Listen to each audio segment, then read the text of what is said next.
Try to steal my legally rented parking spot? Enjoy being unemployed? This happened last night. I am now in a good enough spot to actually post this. I'm not quite sure if it qualifies as pro, but it definitely isn't petty. I am a professional driver. As such, on the roads in the U.S., there are different truck stops throughout the country that has a pay-to-park system, usually about 10 to 20% of the lot marked off as reserved, with each space running from $15 to $25. The truck stop where this took place had parking for $17, which is relatively cheap, for a guaranteed spot. The spots are reserved for 24 hours, starting at 4 p.m. local time, and extending to 3 p.m. the following afternoon. I knew that I would have a late-night delivery, so I came to the truck stop around 3:30 and paid for a reserved spot. I told the manager on duty that I had a delivery up the road that night and would be back once delivery was completed, but should still be able to clear out the spot by the next afternoon today. She told me that this was okay, and she would mark the spot as sold when I left. That way, if someone else comes in trying to reserve that spot, she could consult her notes and deny the sale. 11:15 p.m. rolls around. I take off for my delivery. I don't get out of that facility until 2:30 a.m. the next morning this morning. So, I groggily drive back to the truck stop to reclaim my paid-for spot, only to find that the reserved parking spaces are all full. I call the manager on duty, and after giving her my info, inform her that all the spots are full and that someone has parked in a spot and hasn't paid for it. She sends her other employee out to start checking trucks. The culprit was from a company that is known for their bright orange trailers, and he was a company driver. The other employee starts banging on his door to inform him that he is parked illegally and he has to move. Meanwhile, I can see the commotion from my mirror with my vantage point in the fuel island, where I had been instructed to temporarily park. The driver answers the door with a bottle of Heineken in one hand and some sort of smoking implement in another. I know what it is, but for the sake of the mods, I'm not gonna say it. I decided to roll down the window to hear the commotion, and I hear the employee tell the driver to either move or he will get the towing company and police involved. This driver is flat out irate that someone had the audacity to tell him where he can and cannot park, so he slams the door on the employee, threatening him. Employee calls the police and tow company, and the police show up first. I had worked for this company before, so I know their policies and, more importantly, what they can and cannot have in their trucks. Alcoholic beverages are not allowed in the cab. Anything that isn't a cigarette or a cigar and a lighter, also not allowed. The coup de grace, a pew-pew of any kind, absolutely not allowed, and especially not allowed loaded. This driver had all that, and some other not-so-legal substances in his cab, so he was hauled away in cuffs. His truck was hauled away on a wrecker. I made a call after the commotion died down to the company's safety director and informed them that their rig will be in an impound lot, and their driver is going to jail over the not-so-legal stuff he had in his truck. She thanked me and said that he will definitely lose his job, especially over the alcohol and the other not-so-legal stuff. I guess he played the screw around and find out card, and it bit him in his career. Story 2. I had a member of staff, M, try to force himself onto another staff member, F. She chose not to press charges. That didn't sit right with me. To preface, I live in a country that employs a large foreign/expat workforce in pretty much every industry and in all levels. For someone to move here for work, they have to be sponsored by a company or the individual that's employing them. I own and operate a small restaurant business here and employ more than a handful of foreigners as servers, cleaners, kitchen staff, drivers, etc. So here's the story. I was lounging on my couch enjoying the last of my weekend one day when I get a call from telling me that one of our sponsored employees, a server, let's call her Janice, was picked up for indecent exposure essentially. Long story short, she was caught hooking up with a guy in a private booth at a local restaurant. Basically, the police walked in on them whilst engaged in some seriously heavy petting. They were fully clothed, but the guy she was with, or practically on top of I should say, has his junk out. Turns out he works at the restaurant 2 doors down from where she worked. After a bit of chastising and threatening to escalate the situation and have them deported to sufficiently scare their senses back into them, they let them go, but not before signing a pledge-type document promising to never repeat the offense or else. A slap on the wrist basically, and everyone got to go home, but it doesn't end there. That night something clicked in my brain and I had the thought, how and why did the police find them in a private booth in the back of a restaurant before the restaurant's own staff did? So I called the restaurant the next day, I thought maybe they called the police on them immediately for some reason. Or maybe the couple got belligerent when staff asked him to stop. Turns out the staff didn't notice a thing. In fact, up until that day, the police have never been to that restaurant before, and when they did, they simply walked in, went straight to the back booths where the two were sat and busted right in. I realized this meant that someone must have seen them and called the cops on them point blank. The question was who? I decided to speak to Janice. I wanted to speak to her anyway that day, both to check in and get her version of the situation. I also gave her the employer, you did something stupid chat and reassure her that she's keeping her job. I also wanted to ask her who she thought called her in. Without hesitation, she said it had to be Sammy, who was one of our drivers. Why do you think it was Sammy? I asked. He's the one that dropped me off at the restaurant that day. He might have seen my friend walking right after me and called the police on us, she said. I knew the part of him dropping her off was true, that literally his job and her only free mode of transport. Well, that sounds a bit drastic. Why would he do that even if he had seen you do anything? I asked. She claimed it was because he was jealous. He was really into her apparently and kept trying to get her into bed, she said. What genuinely pissed me off was when she told me that he actually tried to force himself on her once and she fought him off, and that he hasn't tried or even said anything since other than be very short and curt with her. My immediate response was, why on earth would you not tell me or one of your managers right away? She said she had dealt with it her way, and it stopped. Plus, she didn't want anybody to get fired on her account, and she didn't want any interaction with the authorities, so she decided not to make a big deal out of it in the first place. She also declined to press formal charges against him, which I advised her to do. Her declining infuriated me even more. This guy was going to get off scot-free. Now clearly I was about to fire Sammy, but in my mind that wasn't enough. For someone to attempt to rape a person basically and not get in trouble for it? Not okay with me. But it seemed like it was something I had to live with. Obviously, my next conversation of the day was with Sammy. My intent was to confront him with the accusations. I called him into my office. I didn't really know where to start, so I went with, obviously you've heard about what happened to Janice this weekend. He stepped in it right away. Heard about it? Came the unexpectedly proud response from a proud AF and positively beaming Sammy. I called it in. And this is where it started to get super satisfying.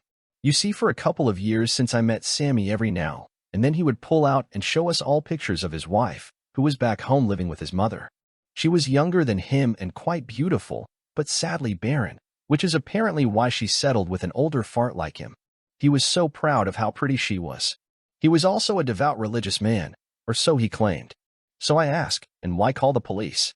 He came back with, after I dropped her off, I waited to see who she was meeting because she's a troublemaker woman.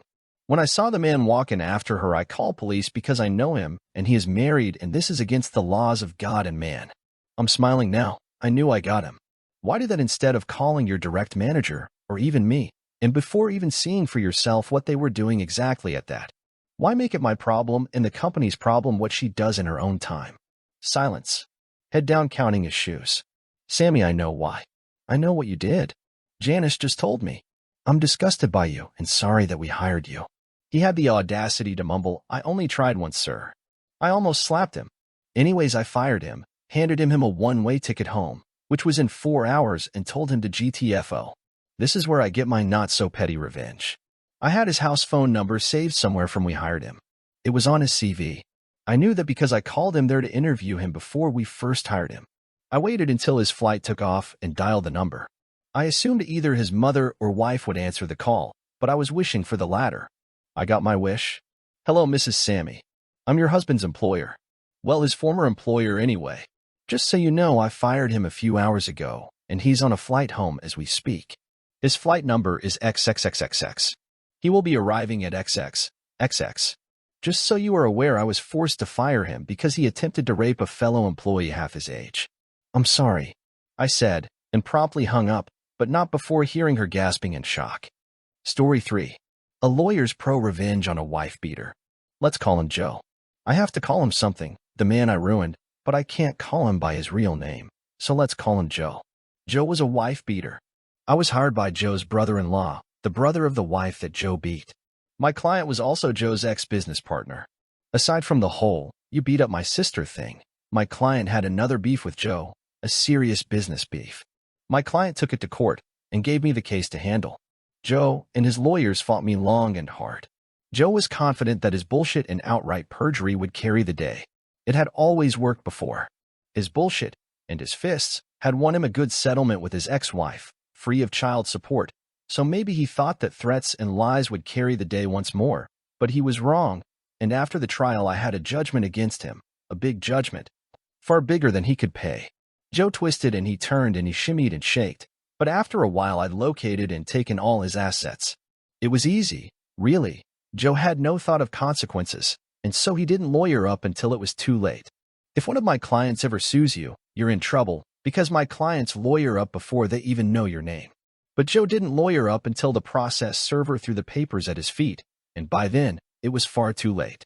I went through Joe's assets like a meat grinder, and after a while Joe had but one property left, a house, and he clung to that house, for it was rented out, and his sole source of income. Joe lived in the unfinished basement, and he survived on what the upstairs tenants paid him. He cashed their rent checks at payday loan places, paying hefty fees, but it was worth it, because he knew that I'd garnish any bank account that he opened. Joe managed to hide his rental place from me for a while because he owned it through a numbered company, but my investigator found him one day and followed him home. Joe self-repped his way through the next stage, which took a couple of years, while I punctured his corporate veils and his sad efforts at a fraudulent conveyance. But in the end, I had his last house, the house where he lived in the unfinished basement. Joe stepped out one day to get a pack of cigarettes, and when he came back the sheriff had changed the locks. Can my client at least live in the basement? Joe's lawyer said to me, pro bono, because by this point Joe had nothing to pay lawyers. I knew the pro bono guy.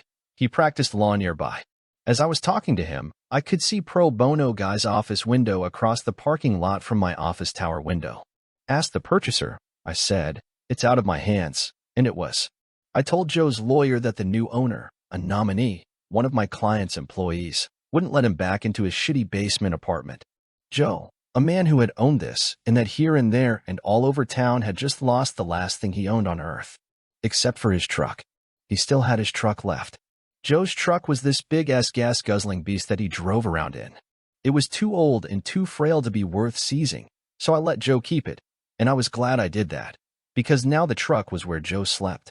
Until he made a mistake and lost his truck, too. He lost his truck the day I got a phone call from the tenants at the house that Joe used to own. He came back and parked his truck across the driveway, the tenant said, adding that Joe had gone nuts. He'd parked his truck there in a rage, out of spite, and then walked into town, saying he'd be back later that day to sleep in his truck. Can you get around the truck? I asked. The tenant could not. The driveway was blocked. I called one of the tow truck guys that I used to defend back in my criminal lawyer days, and in a couple of hours that truck was gone and parked somewhere else, somewhere special, in accordance with my specific instructions. My guy wants his truck back, the pro bono lawyer said the next day when he called me. Not happening, I said. I stood in my office 15 floors above the parking lot and looked down where I imagined my pro bono counterpart was standing in his office, facing the same lot. But you have no right to the truck, he said. He has no right to block a man's driveway, I replied. It was terrible, really, standing up high, pronouncing words that took away a man's final asset, the last thing he owned on earth. I imagined that this must be what God feels like, before he strips a man of everything and sends him to hell. Are you really going to make me go to court over this? Said pro bono guy. Do what you gotta do, I said, and pro bono guy said his client was coming in the next day to sign an affidavit, and then they were going to court to get the truck back. But I was unconcerned. The next day was bright and the sun was shining, and it was 9 a.m. as I looked out the window and sipped my coffee. My phone rang. I picked up.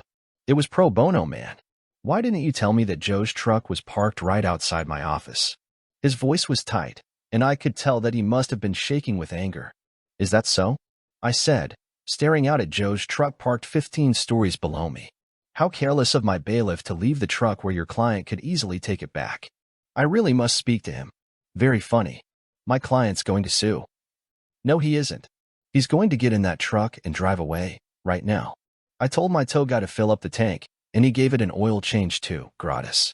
Tell your client to get in his truck and drive off, and that if I ever see that truck again, I'll seize it to satisfy the rest of my client's judgment. Pro bono guy tried to argue, but I was firm. Then I put the phone down and picked up my coffee. A few minutes later, Joe walked out of his lawyer's office and over to his truck. As he walked, I saw that there was no longer a bounce to his step. The joy had gone out of him. Joe wasn't the first guy I ruined, and he won't be the last, but he is the only one whose final ruin I witnessed from on high, from my office, and it was one of the most powerful experiences of my life, watching a man walk to his truck. Knowing that I had stripped him of everything else he had, and that he owed his possession of his last asset, his truck, to my mercy. Joe drove away, his big ancient truck spilling clouds of smoke from the exhaust. I was pretty sure I'd never hear from him again, and I never did. Story 4. Naval officer didn't want to live with enlisted, gets fired. So this happened about 1.5 years ago, but I recently heard the news on how far my revenge went. I was a Navy enlisted service member and was stationed in Yokosuka, Japan for a few years before I got transferred back stateside. I worked in the main hospital that cared for service members and their beneficiaries. It's a small hospital, so everyone knows everyone. Shortly after I left, I caught wind of a new physician officer working in the radiology department. My friends would say he's horrible to work with, but that's nothing new. However, someone saw him print a letter and he left it on his desk and took a picture of it and sent it to me. He's requesting to move from enlisted housing to officer. Edit. Found out it's not a private letter. He did actually send it to housing, and most of housing is ran by enlisted members. For context, military housing is available for those who are married, have a family, or are qualified based on their rank and depending on the military base itself. Typically, officer housing is much nicer than the enlisted. In Yokosuka, housing is basically the same all around because it's overseas. But most of the housing are apartments, and each apartment complex is called a tower. Example, Fuji Tower. There are 9 towers and 2 are for officers since enlisted members outnumber officers by a lot. Now, one thing about the military, shit happens. When getting stationed, it is the active duty member's responsibility to either apply for housing on or off base before arriving, depending on what is allowed. If there is limited space and you don't apply for housing on time, then you get put where there is space. So our new officer got placed in an enlisted tower. Mind you, enlisted members have families of their own, and other officers have been placed in enlisted housing before without an issue. Here are some quotes in his letter. And yes, this guy has a PhD.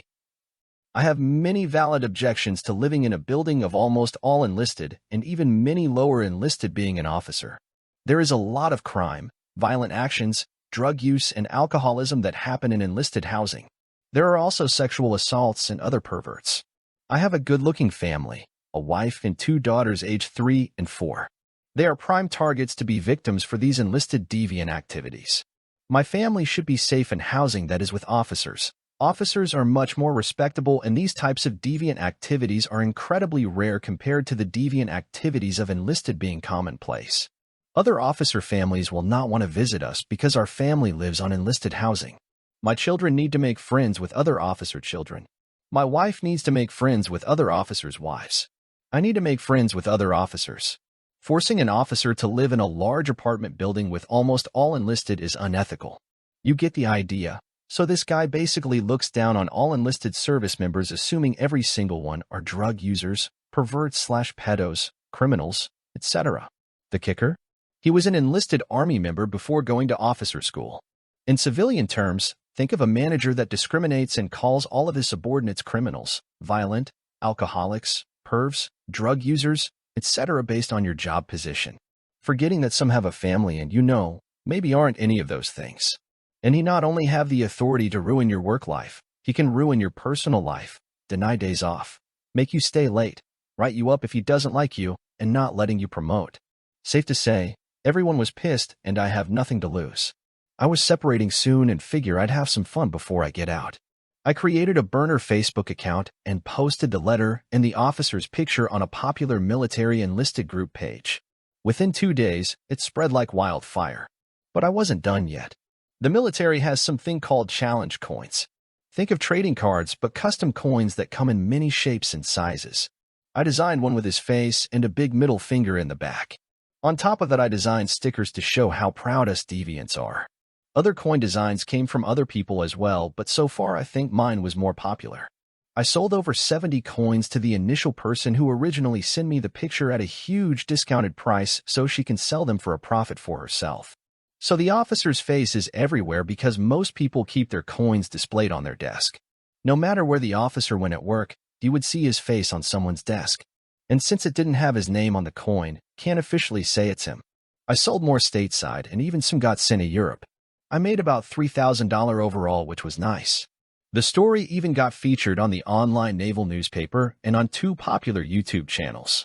And if you're military, you know the only time big military care is when it's too big to sweep under the rug. This story got the officer sent up to captain's mast, which is like Navy court. He tried to say his wife was the one that wrote the letter, but no one is buying it because her writing style is way worse. She even tried to take the fall, but no one believed her. They both ended up deleting all social media. Due to this, he got served 3 UCMJ articles, which basically are his offenses. But there's more. When you're in the military, you have a deadline on how long you can be a certain rank. If you don't pick up, then you're kicked out. And because he's new and got served UCMJ articles, he won't be up for promotion and therefore was involuntarily separated. Also, the officer program he went through pays for his PhD. When the military pays for your PhD, you have to serve 10 years to pay them back. If you don't complete 10 years, you have to pay the military back with money instead of time. So he lost his job and now has to pay back the military for his PhD, and since it takes a while for the paperwork to have him and his family sent back stateside, you can bet he socially suffered because no one worked with him.